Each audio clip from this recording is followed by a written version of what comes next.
Hey, it's Aaron, the Metal Theologian. So, I'm trying to come up with a topic. I've been listening to such a variety of stuff lately. Uncharacteristically, too. Usually I go on kicks. I don't listen to a lot of metal, or I listen to a lot of jazz, or I listen to, you know what I mean? I sort of pick something and kind of stick within it. But lately I've just been a little bit all over the place. This is just going to be like a miscellaneous, you know, whatever's going on this week type of video. And right now we are listening to this record. You know, when I first started my channel, I kind of came out of the gate shitting all over Shrapnel Records as a label. And to a certain degree, I'll stand by it because, I mean, a lot of this shit is just like shredder bullshit. You know, just someone fucking. You know, the guy who ran the label, I guess that's what he was into. And I mean, that's fine if that's what you like, I guess. But I just don't think it makes for very interesting bands. But more and more, as time goes on, the more I sort of find myself kind of liking a lot of the bands that were on the label. And this is not really the latest one, but it's kind of a notable one because I didn't really think a whole lot of Hawaii when I first, you know, was sort of getting into all this stuff. I mean, their name didn't help them at all, right? You name yourself after a place, it's like automatically a bad name, unless it's like, I don't know, Gehenna or something like that. I suppose you can get away with it. But if it's a real place, you know what I'm saying? Yeah, I mean, this is not like the greatest record I've ever heard or anything. But it's pretty good, man. It has some, it just has good songs. It has a good sound. It's a little bit underproduced, but I think that serves it well because it kind of makes it sound a little bit more raw than it probably otherwise would with Marty Friedman playing on it. And, yeah, so, you know, so I used to just sort of shit all over on I used to just shit on almost anything on this label, right? Well, now I like Hawaii. I still think the Culprit record is kind of lame, but I really like the Exciter record, obviously, Heavy Metal Maniac. There's some of them listed here. You know, the comps are kind of worthless, but like even like the Rods and the Wild Dogs, so I didn't used to think a whole lot of. I've really come around on those acts too, so Steeler's kind of unnecessary. I really like the, what's that other fucking record though? Griffin, Flight of the Griffin. That's another Shrapnel one that I think is fantastic. So yeah, slowly but surely, I guess I'm sort of coming around. Don't expect to hear me talk about Yngwie Malmsteen records on this channel or anything like that anytime soon, because I still find that shit boring, you know what I mean? You know, the playing is great. You know, go ahead, by all means, like, play something, you know, crazy and complicated and shit, but I just expect some songs out of you, too, you know?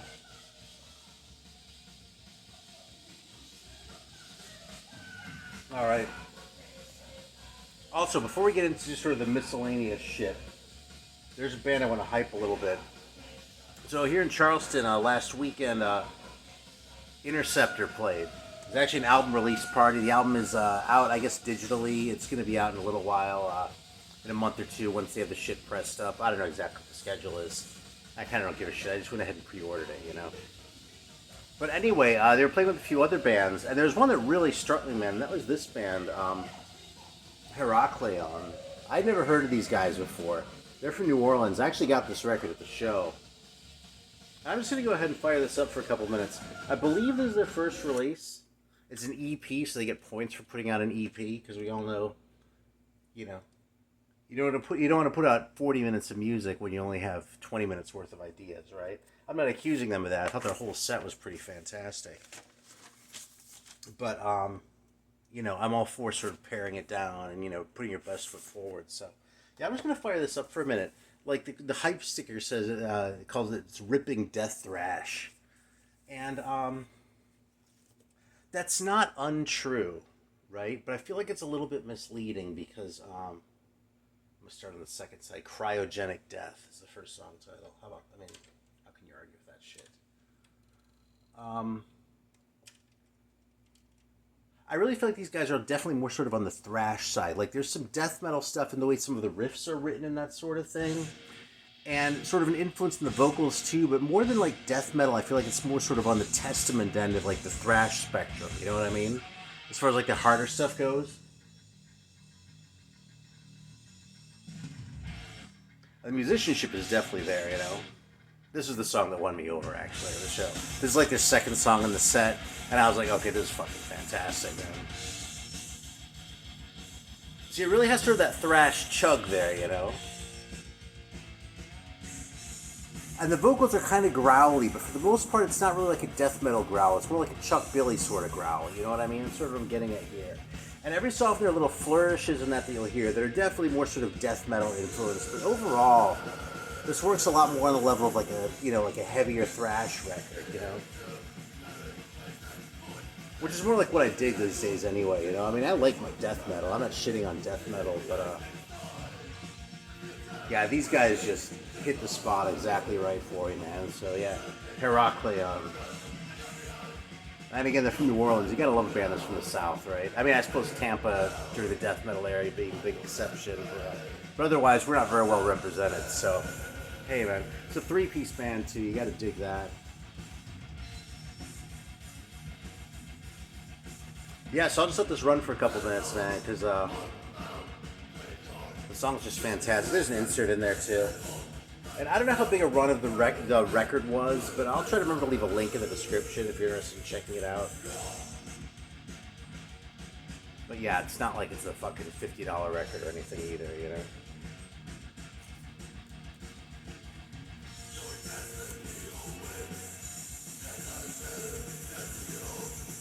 Yeah, so here we go. What have I been listening to when I haven't been listening to Herakleion? I've listened to a lot of Sidney Bechet, man. And I just have these two on Blue Note. That's really it. You know, the sort of Volume 1 and Volume 2 thing with a lot of these. But I've been playing both of these, man, and I don't know. I don't listen to a whole lot of, like, sort of the earlier jazz, you know what I mean? Like, I pretty much... The jazz that I really collect seriously is kind of more starting like late 50s into the early 60s. Even late 50s is a little bit early for me. I mean, I like bebop. I can handle some of the big band stuff and that. But the shit that I think is really interesting is sort of the more sort of fully realized hard bop with like the modal shit coming in around that era too. Which is why I say late 50s more than sort of mid 50s. You know, a lot of just sort of the straight stuff. You know, I like that stuff, but how many Art Blakey records do you really need, you know? The answer is several. I'd say probably 4 or 5, but you don't need like 20, you know? But yeah, you know, that sort of era into the free jazz and that's this sort of early stuff I don't tend to focus on as much. But man, I just think it's hard to listen to this stuff and be in a bad mood. And I don't know, I've kind of needed that a little bit lately. Not that shit's been so awful or anything in my life, but there's just sort of been hitting me right, you know? He has a really sort of unusual way of playing. He has like a lot of vibrato in his tone. And he also played a soprano sax, which was actually kind of out of fashion when, well, these recordings are mostly from the 40s. The soprano sax kind of fell out of fashion for a while until John Coltrane sort of brought it back. It's my understanding of it. If people know more than me, by all means. But, you know, Coltrane played a lot on, like, My Favorite Things pretty famously and that sort of thing. But for a long time, it was really sort of tenors and altos, you know, where people wanted to be either Lester Young or Charlie Parker, right? And I think Sidney Bechet is sort of, I don't know, fell through the cracks a little bit, you know? I feel like with all the talk of, like, sort of the early greats, you know, Louis Armstrong and people like that, that people don't talk about Sidney Bechet as much as they ought to, so it's not exactly obscure shit. This isn't like, you know, sort of like the secret knowledge bombs I'm dropping here with the fucking Sidney Bechet tip on the jazz thing, you know? I'm not that much of a jazz expert, you know? But I just love these records, man. And this is some of the shit, too, you know, I feel like a lot gets made of the whole sort of collective improvisation thing in the early jazz. I feel like you really hear it on these Sidney Bechet records in a way that you don't always. You know, sometimes it kind of feels like it's more hype than sort of reality. And, yeah, man. I just really enjoy these fucking records. So, yeah, Sidney Bechet, but that's about all the jazz that I've been listening to. I actually pulled out a Jackie McLean record a few days ago, Jackie's Bag, which is a great record. I love that record, but I put it on, I listened to the first side, and I was like, yeah, I'm just not in the mood for this right now, you know? So what can I say? Fuck it, here's another sort of curveball.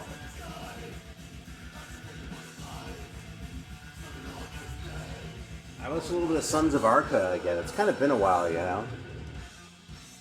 I talked about these guys kind of a lot a few years ago, I think, when I was getting some of these records. But, yeah, I pulled up this one, Dada Magic, and actually the first one, too.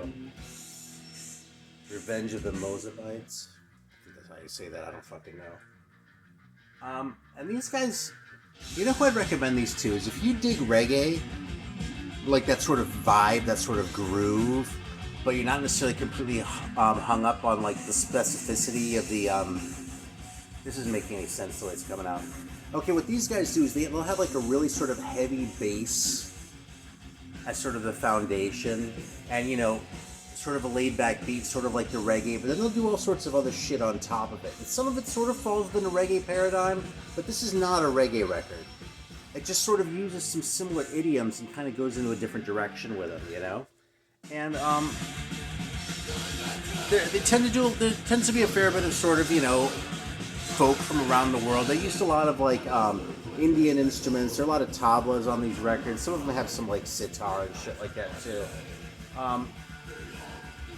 But the reason I tend to shy away from bands that where they're said to take a whole bunch of different styles and stick them together, like Mr. Bungle is a great example of this. I really never liked Mr. Bungle because they do all these different things in the songs, but it's like they just sort of stick them next to each other, and it feels more sort of like they're showing off. Look how much different stuff we can play, rather than sort of integrating it into a whole, you know.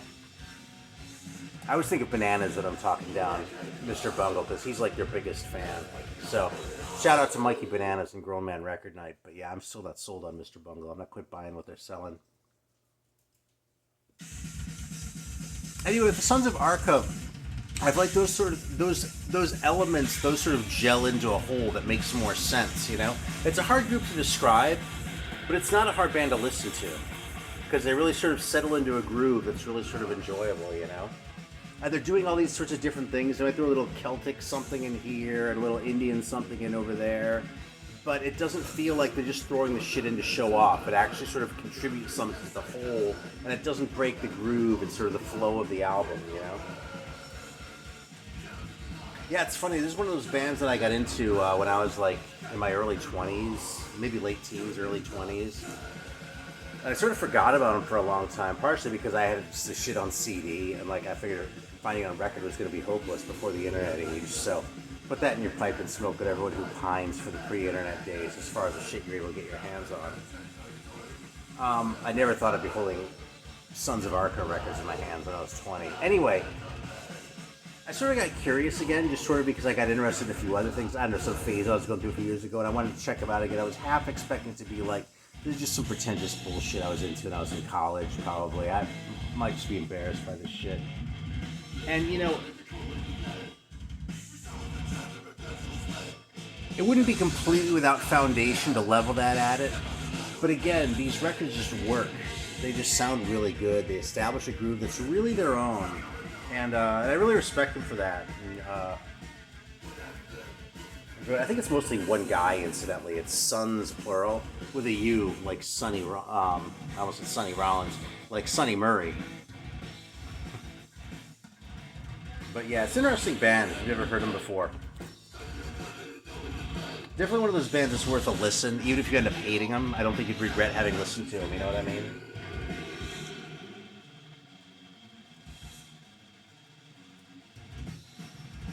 Okay, here's something I've been listening to a lot of, man. So my older kid put me onto Death Grips, and my younger kid put me onto Czarface. And like, I've been so into this shit, man. Like the first half of last week, all I wanted to listen to was Czarface. And one thing I'm sort of finding about my taste in hip-hop, because I don't listen to very much of it. You know, I kind of went on a kick a few years ago where I sort of went and like investigated the 90s shit, and those videos are up. It's funny, this shit's documented. But, you know, I was sort of going back and trying to going, okay, all this shit really took off. Like, I knew the 80s stuff already, but in the 90s when I kind of wasn't paying a lot of attention. So let me acquaint myself with that and sort of see where I go from there. And what I found is that I really tend to like some of the more recent stuff more, you know? Because I feel like there's more of an emphasis on the production, you know? And actually, you know what's a really good example of that? Is this record that I also got kind of recently. Again, these are like total, like basic, like that Sons of Arqa record is hip, but this is like mainstream by comparison. But this Danny Brown record, you know? which I'd heard about, heard that it had a good reputation, and I'd heard things about the rapping and about mostly about the production. And it's funny because listening to this from my non-expert standpoint, it feels like there's a lot less emphasis on the rhythms of the rapping and the lyrics, which I don't really care about anyway. And it sort of serves more as like a foundation, like it's almost like the groove that all the rest of the production hangs on. The way Danny Brown raps, and I really dig that. Because like I was saying, I'm not really so much in it for the stories and that sort of thing as I am for the overall sound and the production and how are they making this kind of music. Trying to find my inner sleeve here. Right, there we go. That's Herakleion. That's great, isn't it? I think that record's fantastic, man. 2 thumbs up.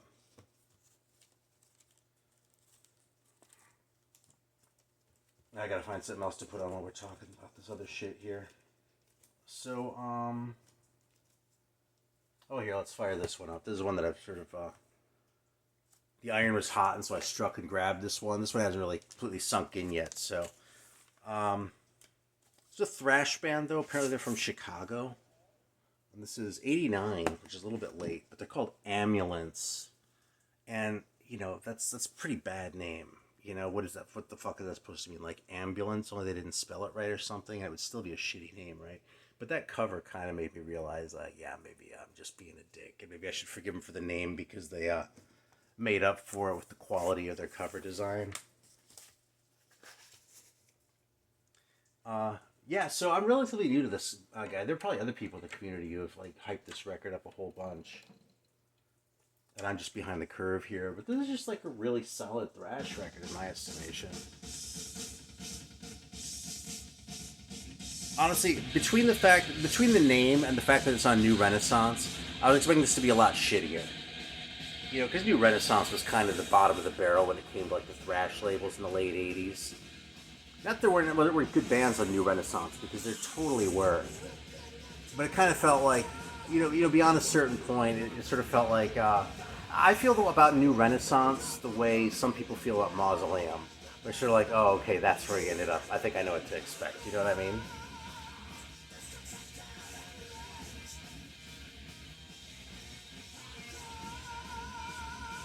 That's a pretty solid thrash groove. I think the singer's going for it, I can respect that. That's tight. It's a nice chug in there. Yeah, I don't want to play any Czarface because I have a feeling that, I try not to get ads on the videos if I can help it, so. If there are ads on here, it's because I sort of rolled the dice and lost, Yeah, so on that note, that was the Czarface what my younger kid put me on to. Death Grips for my older kid. And I pulled this one out specifically, actually because Vinyl Richie showed this in a video not too long ago. Like within the last month or so. And I was like, oh, that's a great record, man. I haven't pulled it out in a while. So I did, and I listened to it a few times. I don't know if this is their best record, but in a way it's the easiest one to listen to. It has sort of the edge and the sort of bite that Death Grips generally does, but I don't know, it just feels a little simpler,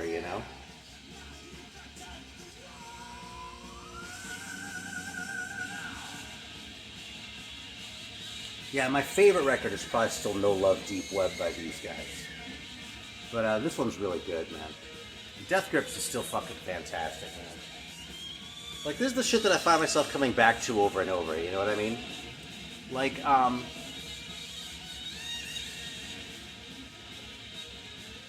I don't know. I really know about this much about hip-hop, so.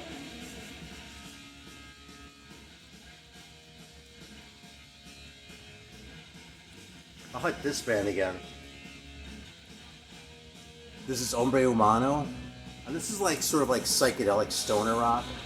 I kind of hate the term stoner rock, so I prefer to call it psychedelic. But it's sort of heavy. It has that stoner doom sort of vibe to it. But these guys are kind of on the psychedelic side, and just fantastic. They're from Argentina. Yeah, I actually pulled that one out. And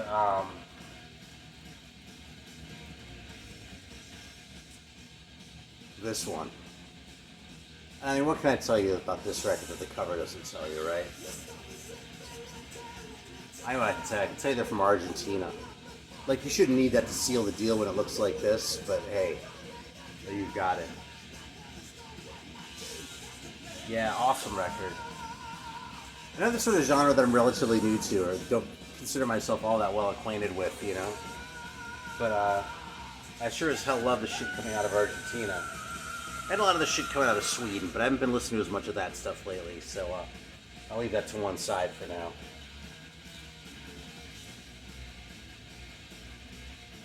On sort of the hip-hop front, actually, you know who else I've been really into is this band that Eric Bauer actually put me onto, of all people. This is Shabazz Palaces.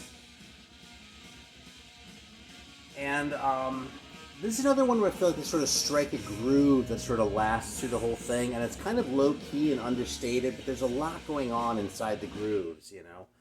Again, not a lot of emphasis on sort of the vocals, that sort of thing. It's more sort of about the overall sound of it. And it's funny because I tend to, like in spirit and as far as what I'd search, what I'm inclined to search out, I'm a lot more likely to go for sort of the heavier hip-hop vibes, you know what I mean? Like sort of the more sort of intense, sort of intimidating stuff. And that sort of thing over like sort of the jazzier. Like I never thought a whole lot of Diggable Planets, and like that Madlib album that, you know, with where they did the Blue Note catalog stuff. I don't remember the name of it. Something about blue. Anyway, that sort of stuff doesn't really appeal to me as much, but these guys somehow capture that groove. I think there actually was a Diggable Planets guy in this band too. I could be wrong about that though. But I like how they sort of capture that groove and that sort of like late night record sort of feel, but without sort of losing any of that sort of intensity and that sort of I mean just the ability to hold my interest, I guess, you know. Again, for me, it's mostly about the production, you know what I mean? But when there's a good groove and like interesting stuff happening on top of it, I'm totally in. And I think that's sort of been the key for me as far as finding my way in some of this newer hip-hop stuff. I just feel like, I don't want to say there's more meat to it than on the more sort of rap-focused stuff that you've got in like the 90s and that, but more sort of the kind of meat that I'm going for, you know what I mean?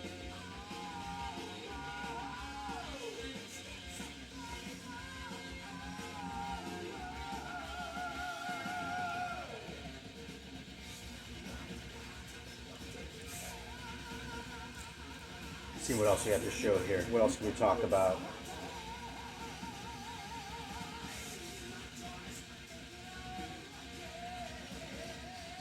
Actually, this is sort of an interesting contrast because I pulled this one out too.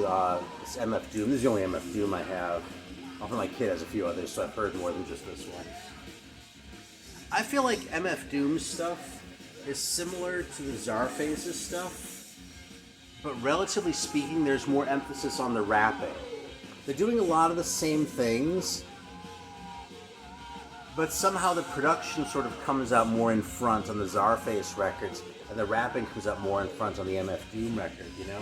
This is just my impression here. If you like demonstrate to me that they produced this way or something like that, I'd have to defer, because I'm not an expert on this shit. But even though I do like this record a lot, and I'm totally on board with the whole mask thing and all that shit. But yeah, the Czarface stuff is just really where it is for me. And it's funny because I sort of confused them in my mind when I was getting into this shit. You know. Like I said, I'm new to it. I sit here and talk about metal like I know it because I kind of do, you know. But I don't know, man. I've been listening to a variety of things too, and I appreciate the fact that like, because I don't take any credit for this. I don't see this as like a personal attribute or anything. But I really appreciate the fact that I can still like have a taste for like new kinds of music that I haven't already heard before, you know? Because I feel like there's so much temptation. I mean, there's the cliche about how, you know, you fall in love with music when you're like 16, 15, 16, 17. And whatever you're into then is what you listen to for the rest of your life. That's always your favorite stuff. I mean, for me, that's metal, pretty much, right? some stuff around the edges, some of the 70s stuff. I got a Deep Purple before I got really into the metal. But that was really that's why that's sort of my bread and butter. But I didn't really get into jazz until I was in my mid-30s. And I've spent a lot of time listening to jazz. And now that it's been like a few more years since my 30s, let's say, I really kind of feel grateful that I'm able to listen to some of these hip hop records. I feel like I'm able to sort of like hear different things and decide what I do and don't like. You know what I mean? Because it just feels like I don't want to get stuck in that rut. Like, music continues to give so much joy to me that it would just be a shame if I just got stuck in that same groove forever and ever. Again, I think this is just sort of the way things turned out. There's just the way things strike me. I'm not like trying to make this like some sort of weird virtue or something like that. I would say, if you've been listening to the same kind of shit for the last 20 years, challenge yourself a little bit. There's probably a ton more music you haven't heard yet. I suppose the other part of it is I appreciate that I'm still able to like find new stuff, and that's not a function of me. That's a function of the fact that there's still new stuff being made, and maybe it takes me a while to get my head around it, like it did with a lot of this hip hop stuff. But like once it's there, it sort of really starts to speak to me, and I just enjoy it more and more and want more and more of it. So yeah, last time around I kind of like went really broad and like grabbed all sorts of shit, There's like anything I could think of that I remember hearing about, I want to sort of check it all out and sort of get all the fresh ears. And that was good. It was a decent baseline education, This time I kind of feel like I'm going a little bit deeper with the individual acts, like with the JPEG Mafia shit last time, and Death Grips about a year ago when I first got into them, and now Czarface, I don't think that thunder's coming through in the video, but we're gonna have a storm, it sounds like. I don't know. I guess all I can say is that I'm enjoying it, man. It's fun. So yeah. And here we go. Just for the metal guys who have stuck around until the end of the video, just see what I was going to talk about. Let's show this one. This is a split that I basically got just because it had a weird looking cover. Like, sort of an inexplicably weird cover, too. But it's two Spanish bands, not Russian bands, Spanish bands. One's called Zero, and the other's called Tigres, I guess. And, it didn't really rip my face off, honestly. But it's a split LP from two Spanish bands that I had never heard of. Probably no one else has heard of either. So, what can I say, man? There's some fun stuff coming out of Spain, so... Yeah, maybe I'll come back in a few weeks and be like, oh my god, that fucking heavy rock Al Rojo record, that split is the greatest thing ever, and fucking you gotta hear the song by Tigres, But yeah, as is right now, it's just sort of another curio, like I said, the bread and butter.